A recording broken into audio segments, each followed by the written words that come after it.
Bienvenue dans cette vidéo, c'est Faisal. Je vais vous montrer dans cette vidéo comment vendre et avant tout comment comprendre la vente. Donc ce qu'il faut comprendre déjà dans un premier temps, c'est que vendre, c'est une émotion. On est dans l'émotionnel quand on vend. Quand vous vendez un produit, un service avant tout, c'est une transmission d'émotions. La manière et la façon de présenter son produit est très très importante. Vous ne pouvez pas présenter un produit comme ça sans avoir préparé le terrain derrière.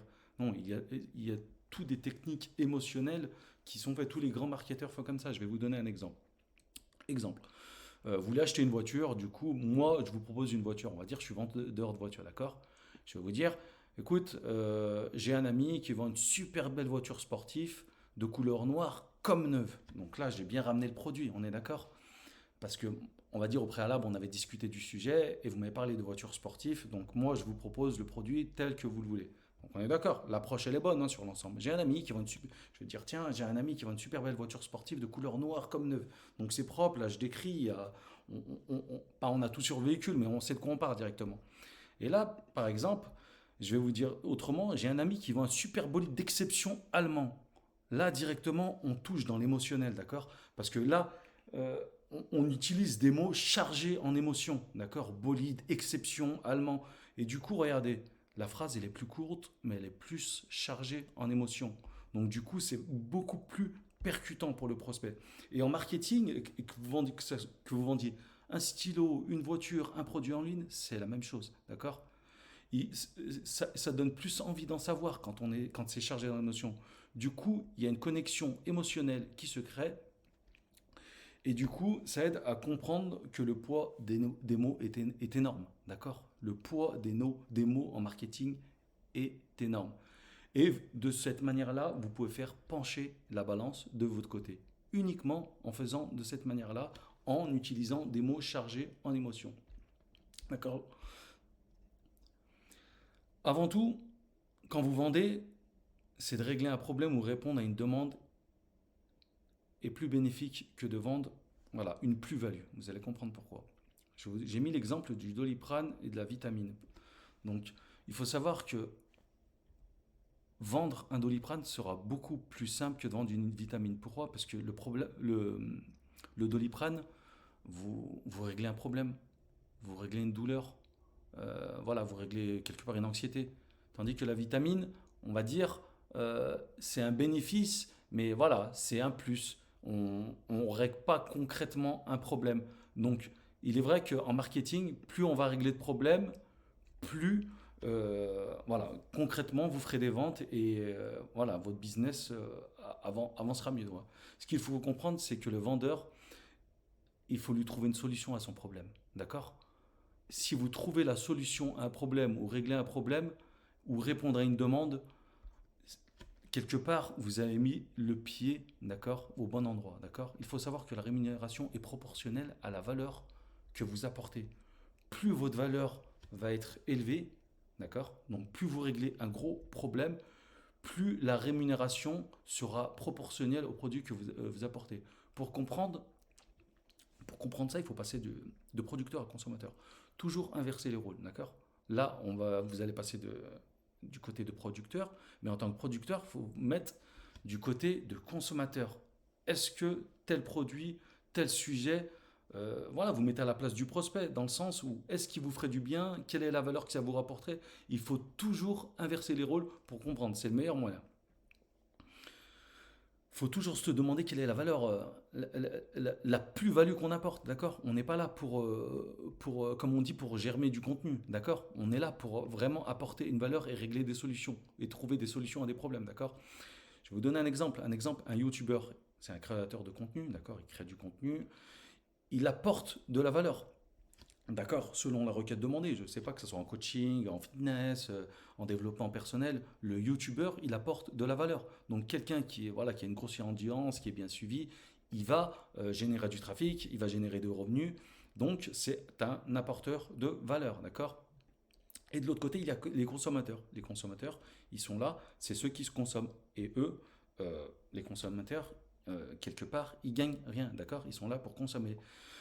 Ceux qui gagnent de l'argent, c'est ceux qui produisent, d'accord? Si vous produisez, vous allez gagner de l'argent. Si vous consommez, je vais vous donner un exemple. sur les réseaux sociaux, que ce soit TikTok, Instagram, toutes les autres plateformes, si vous scrollez toute la journée, vous aurez beau avoir regardé toutes les vidéos du monde, que ce soit même comment devenir le plus riche au monde ou je ne sais quoi, c'est pas ça qui va faire changer de votre vie, d'accord? Il faut passer du côté de consommateur. Ce qu'il faut comprendre que pour devenir entrepreneur, il faut devenir un créateur de richesse. Quand je dis de richesse, c'est vraiment de plus-value, de valeur, un créateur de solutions. Apporter vraiment une valeur concrète. Et pour vous, il faut savoir que développer là où vous êtes fort, vraiment trouver, voilà, on a tous des facilités quelque part dans ce qu'on fait, dans ce qu'on entreprend. Et des fois, eh ben, on essaye un petit peu à droite, à gauche, on essaie de voir ce qui va le mieux dans nos business en ligne. Et voilà, si vous développez en ligne, vous voyez qu'une partie est beaucoup plus simple pour vous, vous êtes beaucoup plus fort dans ce domaine-là, il faut y aller, il faut foncer, d'accord? Parce il faut souvent viser notre zone de génie, d'accord? Où on est le meilleur. C'est là qu'on sera beaucoup plus productif et généralement, quand c'est une zone de génie, c'est quelque chose qu'on aime faire. Donc du coup, il faut avancer, d'accord les amis? Donc là, maintenant, toujours placer en action, très très très important. Toujours placer en action. Le prospect, il a besoin d'être guidé, d'accord? Pour diriger le prospect, il a besoin d'être guidé. En lui-même, le prospect, il ne sait pas. Quand vous suivez, je ne sais pas, même si vous lisez un blog ou quoi que ce soit, un article ou une page internet, on suit ce qu'on nous met. Si on ne nous met pas d'appel à l'action, on ne va pas cliquer, on ne va pas. D'accord? Exemple, je vous ai mis des exemples. Exemple, cliquez ici pour commencer gratuitement. Cliquez ici pour accéder. Téléchargez votre e-book gratuit offert. Tout ça, ça reste des appels à l'action.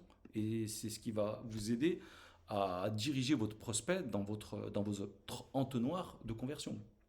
Il faut toujours mettre un bénéfice, d'accord? Donc là, regardez, comme je vous l'ai dit, exemple, cliquez ici pour commencer gratuitement. Donc j'ai mis l'appel à l'action et le bénéfice, commencer gratuitement.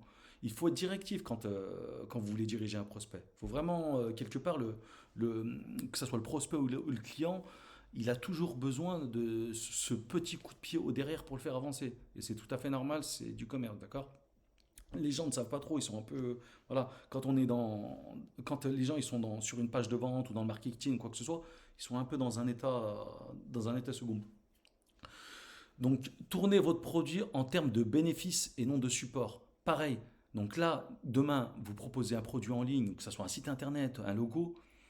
Si par exemple, je vais vous donner un exemple, vous vendez, je ne sais pas, un flyer, un logo, un site internet, on va partir sur le plus simple, sur un logo. Dites bonjour, je vous présente, je vous vends un logo, il va être joli, ça va habiller votre site. Non, c'est pas comme ça, le bénéfice, image de marque, il faut rapporter vraiment la plus-value ce que peut rapporter un logo, créer une identité virtuelle. Voilà, tout ça, c'est vraiment, on vise le bénéfice, c'est ce qui marche le mieux, d'accord? Les gens sont intéressés par le bénéfice et non par le support en lui-même, d'accord? Il faut savoir que vous êtes en train de passer de consommateur à créateur, d'accord? Donc c'est vrai que c'est un petit peu compliqué, il y a du changement, mais vous allez prendre l'habitude. Mais là, vous êtes en pleine transition. Vous êtes en train de devenir entrepreneur. Donc évidemment, vous sortez de vos zones de confort. Il faut toujours passer à l'action, d'accord? N'hésitez pas, n'attendez pas. Mettez-vous tous les jours journaliers sur votre projet et vous verrez que ça va porter ses fruits, ça va payer. D'accord? Ça, ce que je vous donne, c'est un conseil extrêmement important. D'accord? Il se peut aussi que deux fois, vous lanciez un produit, vous lancez quelque chose, mais qui ne marche pas tout de suite. Mais quelque chose qui ne marche pas tout de suite, ça ne veut pas dire qu'il ne va pas marcher demain ou plus tard. D'accord? Toujours se mettre ça dans la tête. Moi, ça m'est arrivé de faire des lancements de produits qui n'ont pas marché l'année d'avant, mais l'année d'après qui ont marché. Je ne sais pas ce qui s'est passé, mais voilà, c'est comme ça. Donc, toujours vous dire que tout ce que vous avez fait, c'est pas en vain, d'accord? Si par exemple votre processus met du temps voilà, à voir le jour, tout ça, sachez que dans la vie on avance et comme je vous l'ai dit, le tri se fait par lui-même, d'accord? Le plus important c'est de passer à l'action. Un entrepreneur c'est quelqu'un qui passe à l'action. C'est pas quelqu'un qui reste là et qui réfléchit, d'accord? Réfléchir, mais dans le bon contexte, d'accord? Mais on passe à l'action. L'entrepreneur, du coup, c'est quelqu'un qui passe à l'action, mais c'est quelqu'un aussi qui fait des erreurs, d'accord? Quelqu'un qui fait pas d'erreurs, il apprend pas. Parce que qui fait des erreurs, il fait des erreurs, puis il comprend. Quand on fait des erreurs, donc quelque part on trébuche, donc on comprend certaines choses. Ça veut dire qu'il y a un tri qui s'installe, d'accord? On sait que de ce côté il ne faut pas y aller, de l'autre côté il faut y aller, d'accord? Donc du coup, plus on comprend, plus on avance, Et plus on avance, et plus on apprend. Et plus on trouve ce qui marche. D'accord? Là, c'est vraiment. Là, ce que je vous ai donné, hein, c'est vraiment une explication complète, en fait, de la vente. D'accord? Mais là, je vous ai fait une explication détaillée, schématisée dans l'émotionnel. C'est vraiment pour comprendre, parce que sinon, des fois, on a besoin de ça pour schématiser. D'accord? Donc, comme je vous le répète à la fin, plus il comprend, plus il avance, plus il apprend, et plus il trouve ce qui marche, et plus il a des résultats. Nous, ce qu'on cherche, voilà, le final, c'est le résultat. Donc, plus vous allez mettre en pratique ce que je vous ai mis, et plus vous aurez des résultats. Et n'oubliez pas d'aller récupérer votre petite surprise que je vous ai mis en lien en description. Voilà les amis.